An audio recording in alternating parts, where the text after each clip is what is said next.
Saudara, pasangan Bacawa Pres Prabowo Subianto dan Gibran Rakabuming Raka resmi mendaftar ke KPU. Kini persaingan di Pilpres sudah dimulai. Kalau kita lihat hasil survei yang dilakukan Lembaga Survei Indonesia LSI menunjukkan pasangan Anies Baswedan Muhaimin Iskandar elektabilitasnya 19,6%, Ganjar Mahfud 26,1%, Prabowo Gibran 35,9%. Kemudian kita lihat menurut indikator politik Indonesia elektabilitas Anies Muhaimin 22,7%, Ganjar Mahfud 32,2%, dan Prabowo Gibran 35,7%. Dengan mendaftarnya pasangan Prabowo Gibran, maka semua parpol di DPR sudah mengusung paslonnya masing-masing. Pasangan Anies Muhaimin diusung Nasdem, PKB, PKS, ketiganya memperoleh kursi di DPR 167, atau 29,05%. Sementara Ganjar dan Mahfud diusung dua parpol yang mendapat kursi di DPR, yaitu PDIP, P3 dengan perolehan kursinya 147 kursi atau 25,56%, dan Prabowo Gibran diusung empat parpol di DPR, Gerindra, Golkar, PAN, dan Demokrat yang perolehan kursinya 261 kursi atau 45,39%. Bagaimana strategi pasangan Baca Pres dan Bacawa Pres merebut dukungan di Pilpres? Kita akan bahas setelah tayangan ini.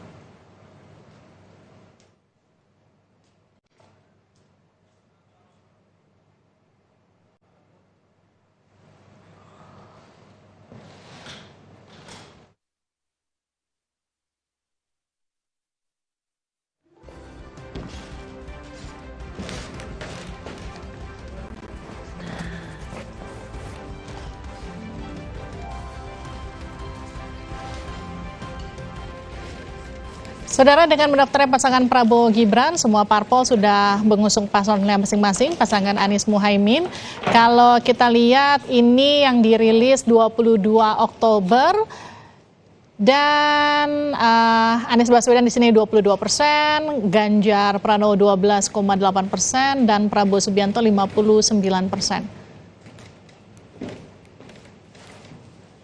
Dan kalau kita lihat bagaimana strategi pasangan Baca Pres dan Bacawa Pres merebut dukungan di Pilpres, kita akan langsung membahasnya bersama dengan sejumlah narasumber pada malam hari ini.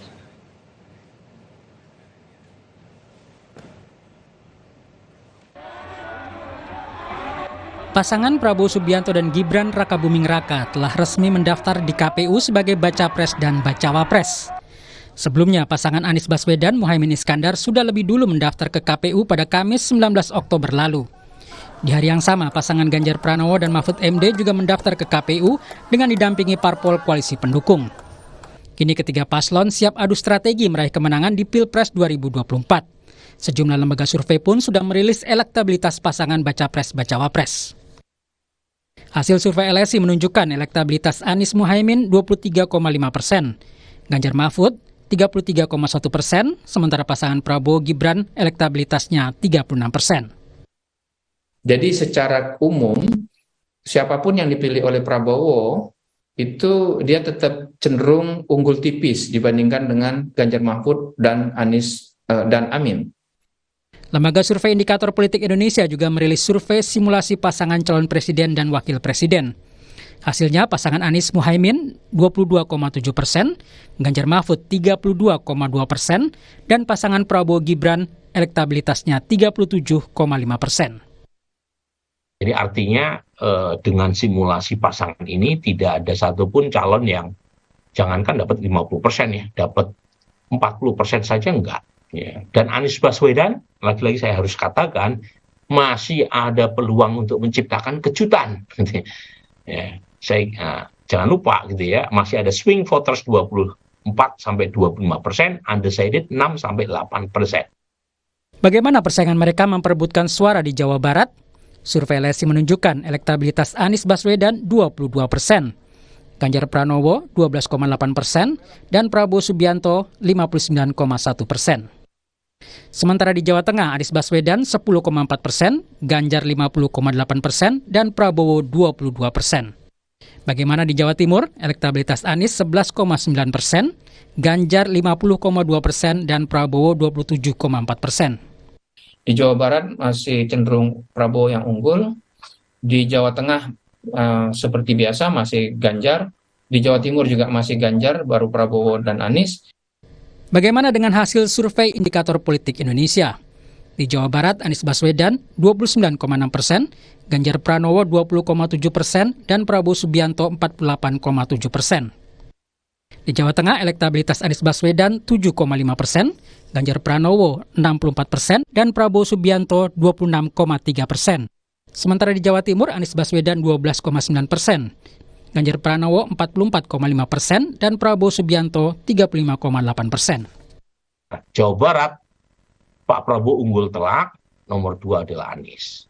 Kemudian Jawa Tengah, Mas Ganjar unggul telak, ya, jauh di atas Pak Prabowo atau Mas Anies. DIY, lagi-lagi Mas Ganjar unggul telak. Jawa Timur, Mas Ganjar.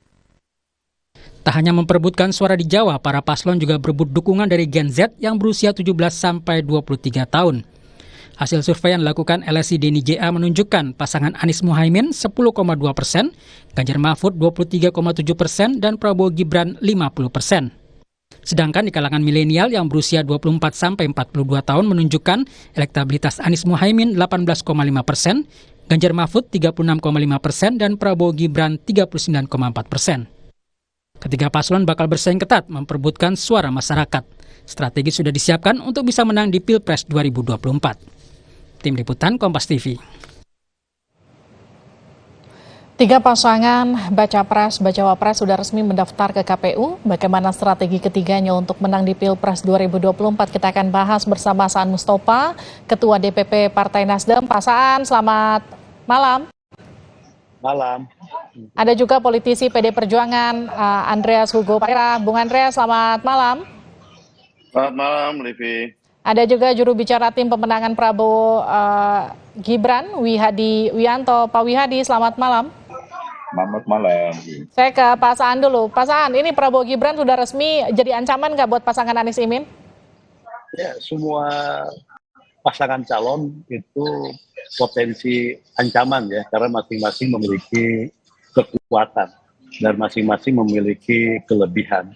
Dan ini adalah kompetisi dan tentu semua memiliki sekali lagi peluang dan potensi sama-sama. Tapi yang saya ingin sampaikan, walaupun tadi di awal menampilkan beberapa hasil survei, yang pertama yang ingin saya pastikan bahwa Pilpres kali ini itu tidak satu putaran. Saya meyakini Pilpres kali ini bisa dilakukan dengan 2 putaran. Karena sampai pendaftaran terakhir dan survei menunjukkan belum ada satupun pasangan ketika disimulasikan oleh berbagai survei yang di atas 50%. Jangankan di atas 50%, untuk nyampe 40% pun belum ada. Artinya semua pasangan calon masih memiliki peluang yang sama untuk sama-sama bisa masuk putaran kedua. Walaupun misalnya selalu ditempatkan pasangan Mas Anies Caimin itu selalu di nomor 3, tapi kalau dilihat dari tren belakangan ini memiliki tren yang trennya naik walaupun belum signifikan, tapi masih ada swing voter sekitar 20%-an. Artinya dalam perjalanan ke depan, apalagi masa kampanye belum dimulai, potensi untuk mengubah keadaan untuk pasangan Amin itu masih terbuka. Jadi sekali lagi kami masih sangat berkeyakinan bahwa pasangan Amin akan terus melaju dengan situasi hari ini. Oke, saya ke Pak Wihadi. Pak Wihadi, kalau tadi Pak Saan katakan ini Pilpres nggak akan satu putaran, sebagai pendukung paslon yang sekarang paslonnya ada di top hasil survei, Anda gimana responnya Pak Wihadi? Ya, kalau kita berdasarkan survei yang Oktober ini, tentu tidak ada yang satu putaran. Namun perkembangan 3 bulan ke depan, ini perkembangan yang mungkin sangat akan merubah peta politik. Karena kita ketahui bersama bahwa apa yang menjadi pasangan-pasangan dari ketiga pasangan ini tentunya sudah akan bekerja keras dan akan melakukan suatu gerakan-gerakan dan suatu program-program kerja yang akan disampaikan kepada masyarakat. Dan tentunya ini akan menambahkan swing voters itu akan bergeser. Nah dari sini baru kita bisa melihat bahwa apakah kita menjadi 1 putaran atau 2 putaran. Jadi saya kira apa yang dikatakan oleh Pak Saan betul saat ini, tetapi kita masih harus melihat kira-kira 1-2 bulan ke depan, karena ini akan ada pergeseran, dan kita sendiri tahu bahwa kalau dari koalisi kami, ini adalah koalisi mungkin ada 4 partai yang semuanya ada di parlemen, dan ini saya kira untuk saat ini belum semuanya kita pergerakan dengan maksimal. Jadi saya kira ini adalah merupakan satu hal yang menjadi modal kita, bahwa kita 2-3 bulan ke depan kita tentunya akan melakukan banyak penetrasi di lapangan. Begitu.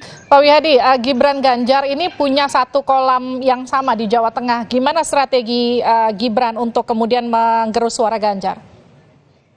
Saya kira sudah jelas bahwa di sini relawan yang ada di Jawa Tengah tentunya sekarang ini relawan-relawan daripada Mas Gibran juga sudah bergerak, dan juga saya kira relawan-relawan Pak Jokowi pun juga saya kira ada sebagian besar yang ke Mas Gibran, tapi memang kita tidak bisa pungkiri memang ada sebagian juga yang masih tetap ke Pak Ganjar. Jadi saya kira dengan adanya penambahan relawan-relawan, saya kira itu adalah menambah daripada suara kita di Jawa Tengah tentunya, karena bagaimanapun juga dengan adanya Mas Gibran di Jawa Tengah tentunya ini akan menjadi suatu dampak yang signifikan bagi koalisi kami. Jadi saya kira ini adalah merupakan satu hal yang memang harus kita secepatnya kita juga konsolidasikan mengenai masalah relawan-relawan ini, karena kita lihat bahwa relawan-relawan ini tentunya juga mempunyai potensi, dan saat ini semua partai daripada Golkar, PAN, dan tentunya dengan Gerindra dan juga dengan Demokrat tentunya akan sama-sama bergerak. Jadi baik, saya ke Bung Andreas. Bung Andreas, jadi Gibran sudah resmi mencalonkan diri bersama dengan Pak Prabowo. Gibran ini sudah mundur atau belum posisinya dari PDIP sebetulnya? Sampai dengan saat ini, setahu saya belum ada surat resmi mundurnya Mas Gibran. Tapi gini, Livri, kami bicara soal fokus melihat ke depan. Dalam arti hari ini dan ke depan itu adalah kita lebih pertanyaan-pertanyaan lebih pada aspek bagaimana ya tadi kan ditampilkan hasil-hasil survei, terus kemudian juga bagaimana proyeksi ke depan. Nah sehingga itu jauh lebih penting gitu daripada ya kembali mempolemikan persoalan ini. Secara organisasional nanti akan berjalan dan akan diputuskan atau akan terjadi melalui mekanisme organisasi gitu. Kalau begitu bagaimana kemudian mempertahankan Jawa Tengah dari potensi akan digerus oleh Gibran? Ya Jawa Tengah itu sejak pemilu tahun 55 itu merupakan basis merah lah, banteng di situ. Bahkan di dalam masa Orde Baru sekalipun ketika dalam politik yang represif itu adalah kandang banteng. Sehingga soal Jawa Tengah bukan hal yang terlalu mengkhawatirkan, tapi ini akan perlu lebih mensolidkan. Tapi intinya pemilu ini adalah pemilu Indonesia gitu. Jadi memang kita tidak bisa hanya terjebak di dalam peta-peta provinsi, meskipun kita tahu bahwa Jawa ini adalah wilayah dengan pemilih terbanyak gitu. Tapi pemetaan itu harus dilakukan secara Indonesia gitu. Dalam arti pemetaan ini yang sekarang kita lakukan, dan kalau kita lihat hasil-hasil survei tadi itu adalah hasil-hasil survei di bulan Oktober, tapi sebelum peristiwa-peristiwa dalam minggu-minggu terakhir ini. Gitu. Nah sehingga ke depan ini pasti akan ada perubahan-perubahan. Nah apa yang dilakukan oleh pasangan Mahfud Ganjar adalah Pilpres itu adalah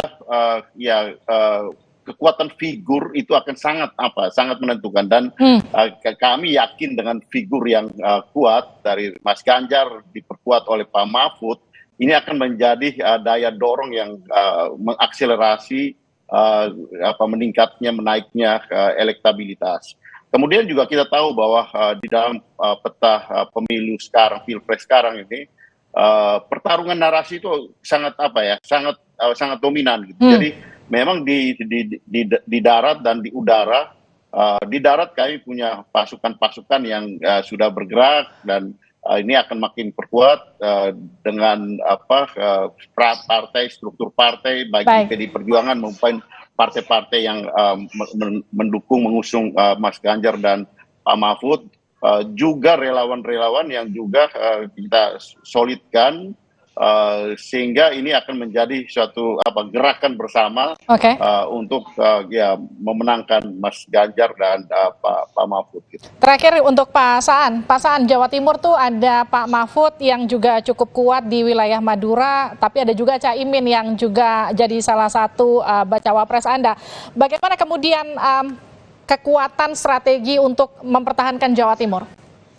Ya, Jawa Timur akan menjadi salah satu target basis dari pasangan Mas Anies Caimin ya. Karena itu selain ketokohan Caimin, selain jejaring Caimin yang sebagai ketua umum PKB, di mana PKB di Jawa Timur juga dominan, pemenang beberapa kali pemilu dan setidaknya memiliki basis yang kuat. Dan saya yakin dengan konsolidasi jejaring yang dimiliki baik oleh Caimin maupun juga kekuatan-kekuatan lain, saya yakin bahwa kita bisa menjadikan Jawa Timur sebagai basis untuk dukungan pasangan Mas Anies Caimin. Jadi nanti kita akan konsolidasikan, akan maksimalkan dan penetrasi ke lebih dalam lagi, pemilih itu menjadi program dan aktivitas politik kami ke depan. Baik, terima kasih Bapak-Bapak sudah bergabung bersama kami di Sapa Indonesia Malam. Sehat-sehat selalu. Terima kasih. Dewi Hadi, Bang Andreas. Saudara, Mahkamah Konstitusi membentuk Majelis Kehormatan MK mengusut dugaan pelanggaran etik Hakim MK di putusan perkara syarat batas usia Capres Cawapres. Rekan saya Cindy Sistiarani kembali untuk Anda usai jeda.